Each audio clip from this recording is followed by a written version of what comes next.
So per Taz Sports, which I believe is like a Russian news company, Islam Makhachev has declined to fight Ilia Topuria. Has not agreed to the fight. He maintains the position that Topuria needs to earn a title shot. I mean, I feel like he has earned the title shot, right? I know he only has one win at lightweight, but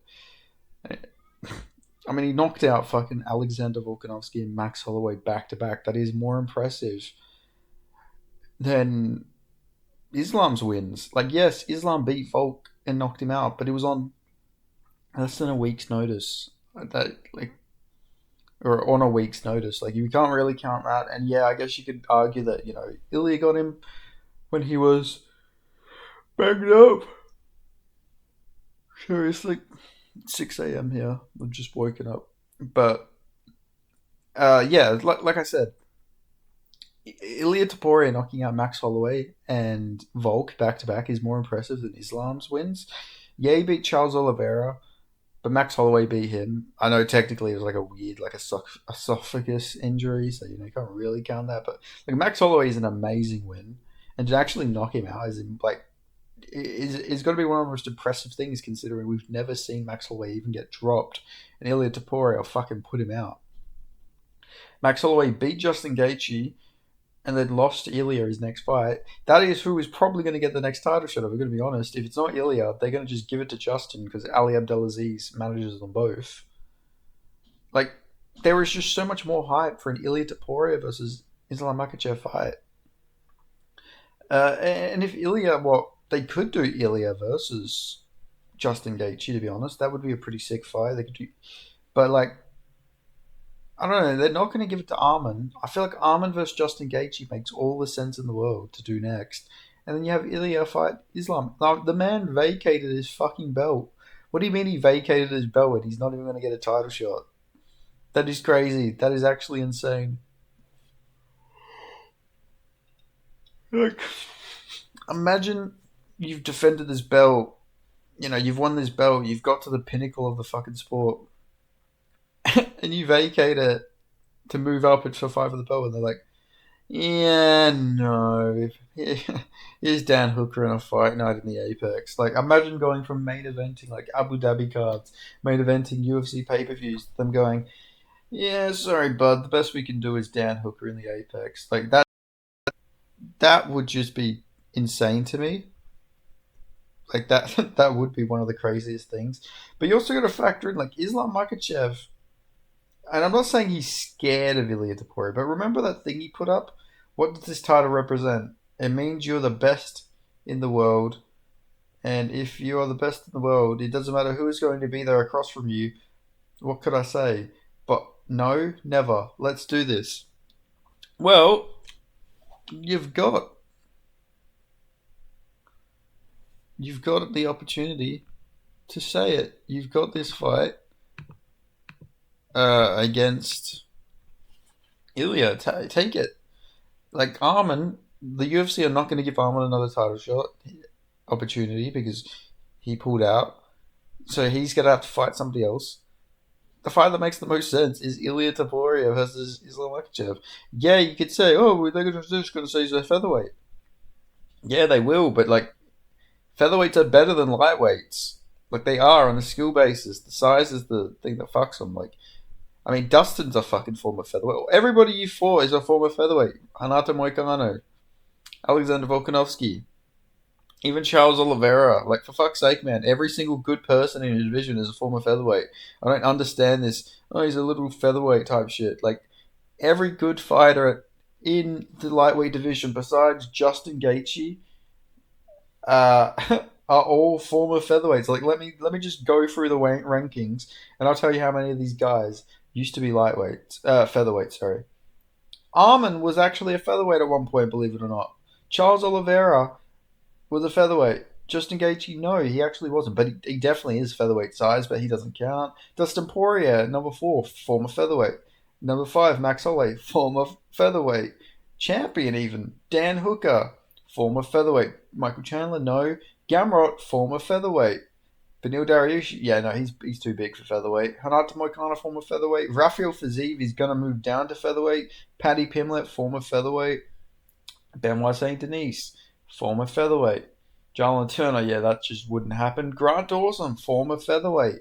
Ignacio Bahamondes, I doubt he was ever fighting at featherweight. But you see what I mean? Like, this whole narrative is I don't want to fight some featherweight. Like, your whole division is featherweights. Featherweight skill set is just so much better than the lightweight skill set. These guys move up and they have lighter man skill. Like it's fucking ridiculous. What do you mean? You're like you don't want to fight a featherweight?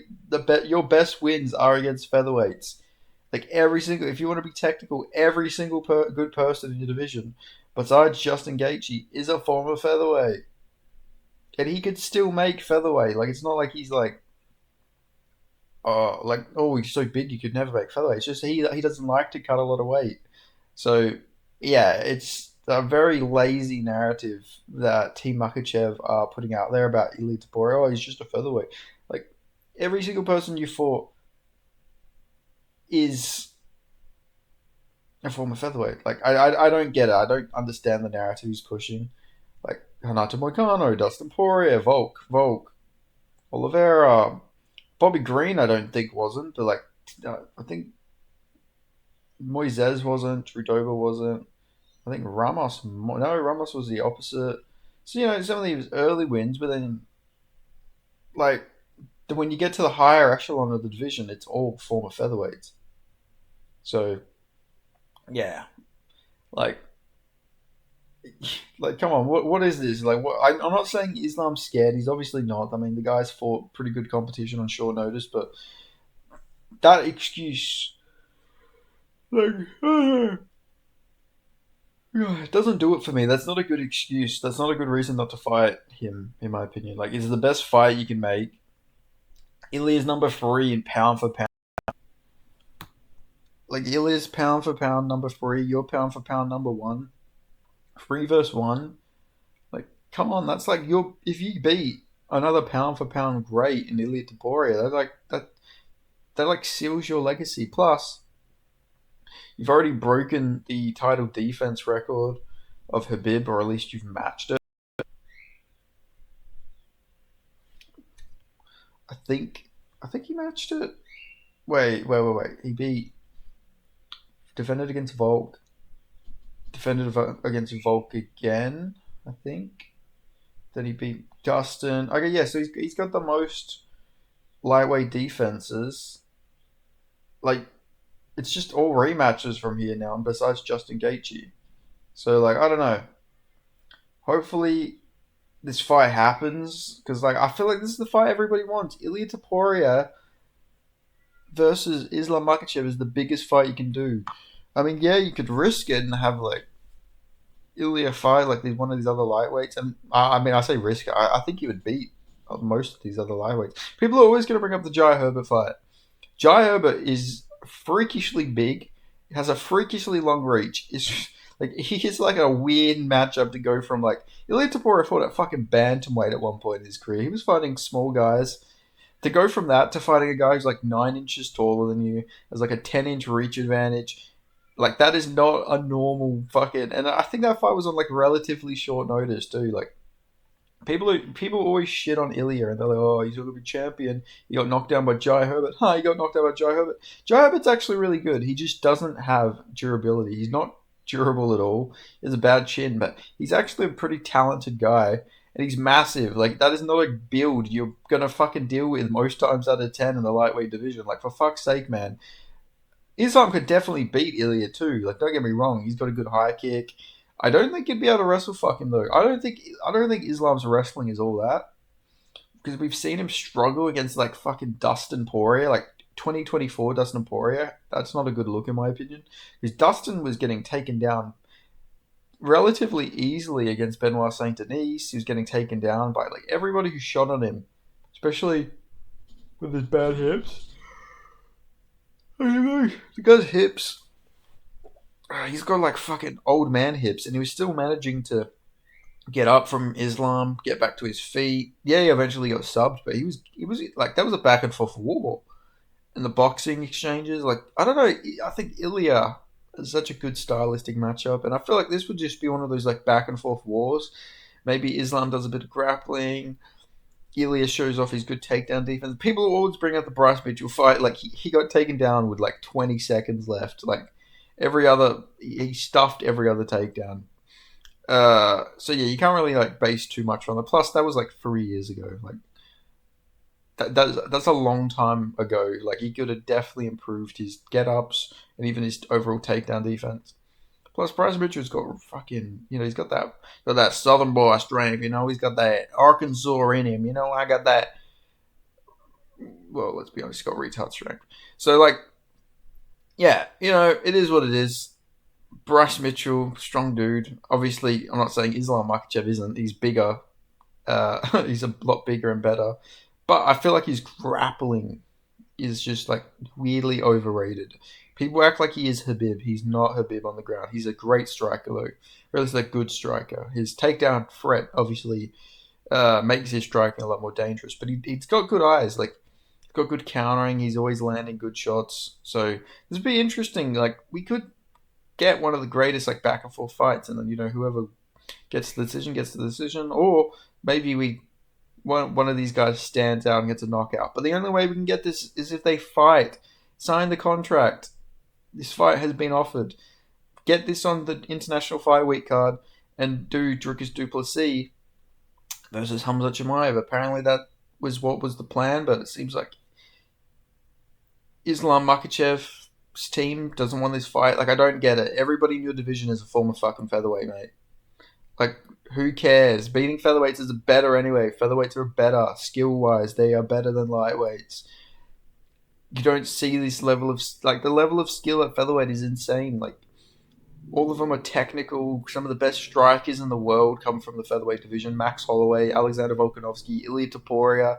These are all like Gene Silver. I would even put him up there. He looks like he's going to be a very promising striker. Who knows? We'll see how his grappling defense does.